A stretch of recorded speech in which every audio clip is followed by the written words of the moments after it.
और आज भी मैं जिस विमान से दिल्ली से आया उसका मैं कप्तान था। आपके शहर में उतरने का मुझे सौभाग्य प्राप्त होता रहा है और वो विमान खचाखच भरा हुआ था। यानी कि आज झारखंड के प्रति देश के लोग यहाँ आना भी चाहते हैं, भाग भी लेना चाहते हैं, निवेश भी करना चाहते हैं, लेकिन जो केंद्र सरकार और भारत की सरकार का लाभ लेकर के राज्य सरकार को इस राज्य में प्रगति करना चाहिए था, दुर्भाग्य से मेरा ऐसा मानना है कि वो नहीं हो पाया। और हम झारखंड का भी यही स्वरूप देखना चाहते थे, लेकिन दुर्भाग्य से झारखंड का जिस तरह से विकास का स्वरूप होना चाहिए था, मेरे नजर में और शायद बहुतों की नजर में वैसा नहीं है। 2009 से 14 की अगर हम लोग चर्चा करें पिछले 5 वर्षों में, और इस बार कहीं देखें तो 457 करोड़ ही था मात्र झारखंड का, जो इस वर्ष अकेला झारखंड सरकार की झारखंड क्षेत्र के लिए 7,302 करोड़, यानी कि 10 गुना जो वो 5 साल में खर्च करते थे रेलवेज के ऊपर, हम 1 साल में 10 गुना पैसे रेलवेज के ऊपर खर्च कर रहे हैं। ये संरचना सिर्फ झारखंड के विकास के लिए नहीं है, ये संरचना झारखंड एक प्रमुख राज्य है, उसकी संरचना पूरे देश के लिए है। नए ट्रैक का प्रस्ताव जो झारखंड में है, प्रत्येक वर्ष जो 2009 से 14 तक था वो 57 था, हम लोगों ने बढ़ा करके उसे 122 किया है। इलेक्ट्रिफिकेशन 2009 से 14 के बीच में 0 था, हमने 92 किलोमीटर किया है।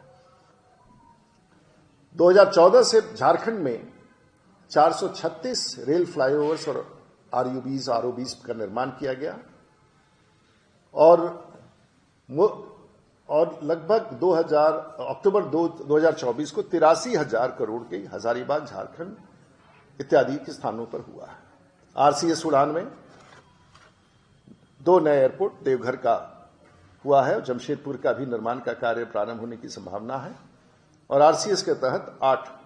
मैं स्वयं आज दिल्ली से आया हूं, पता नहीं आप सब लोगों को जानकारी है कि नहीं, और आज भी मैं जिस विमान से दिल्ली से आया उसका मैं कप्तान था।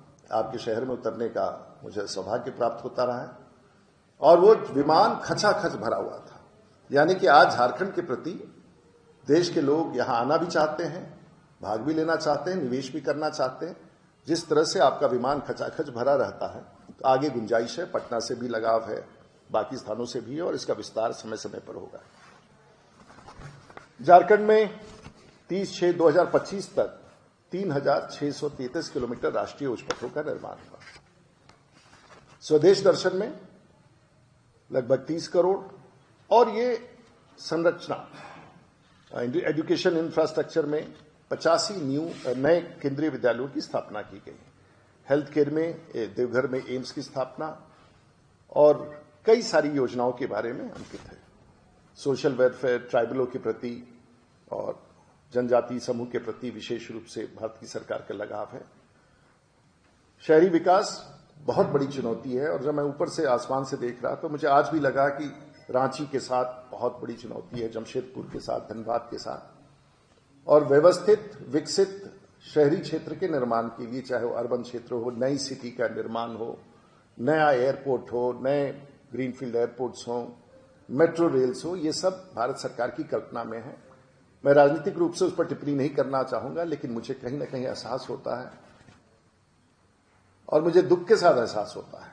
और मैं ये नहीं कह रहा हूं कि किसकी सरकार नहीं, लेकिन हमारा ऐसा मानना था कि मुझे उस दिन बहुत बुरा लगा था कि जब बिहार से झारखंड अलग हुआ था। वाजिब मांग था, एस्पिरेशंस थे, लोग झारखंड के बदलाव चाहते थे, राज्य का बंटवारा हुआ। लेकिन जो केंद्र सरकार और भारत की सरकार का लाभ लेकर के राज्य सरकार को इस राज्य में प्रगति करना चाहिए था, दुर्भाग्य से मेरा ऐसा मानना है कि वो नहीं हो पाया। और अगर बिहार राज्य से भी आप तुलना करें तो बिहार की स्थिति आज की स्थिति में आप 4 घंटे में राज्य के किसी कोने से किसी कोने में जा सकते हैं। हमारे यहां पर्याप्त बिजली की व्यवस्था है, गांव गांव में बिजली ट्रांसफार्मर और कैपेसिटी बिल्डिंग हुआ है, ग्रामीण सड़कों का निर्माण हुआ है और हम झारखंड का भी यही स्वरूप देखना चाहते थे। लेकिन दुर्भाग्य से झारखंड का जिस तरह से विकास का स्वरूप होना चाहिए था, मेरे नजर में और शायद बहुतों की नजर में वैसा नहीं है। इस पर अगर कोई टिप्पणी मैं नहीं करना चाहूंगा, लेकिन झारखंड देश का एक ऐसा स्थान है और जिसके पास वो खनिज संपदा है जो धरती पर दुनिया में एक भौगोलिक क्षेत्र में इतने प्रकार के मिनरल्स पाए जाए दुनिया में कहीं नहीं है। और वैसे स्थिति में अगर झारखंड इसका लाभ नहीं उठा पा रहा है तो बड़ी चिंता का विषय है। मैं जानता हूं इसके बाद आपके सवाल ये आएंगे कि आपने अपनी सरकार में क्या कहा। हम अभी वर्तमान की सरकार की बात करें तो बेहतर होगा, उसके लिए हमें लंबा अध्याय में उतरना पड़ेगा। इरिगेशन, वाटर रिसोर्सेज इत्यादि के बारे में बहुत सारी चर्चा है। भारत में कितनी स्कीमें लाई गई जिसका लाभ पूरे भारत में है। जनधन योजना आज तक 2.2 करोड़ लोगों को, जीवन ज्योति बीमा झारखंड का 88 लाख लोगों को, पीएम सुरक्षा बीमा 1.6 करोड़, पीएम मुद्रा 79,000 करोड़, अटल पेंशन योजना 25 lakh, PM Svanidhi, KCC card, जल जीवन मिशन इत्यादि करके कई उपलब्धियां हैं। ये आंकड़े और भी अच्छे हो सकते थे, राज्यों पर निर्भर करता है। और मैंने जो भी विषय आपके बीच में रखा है उसका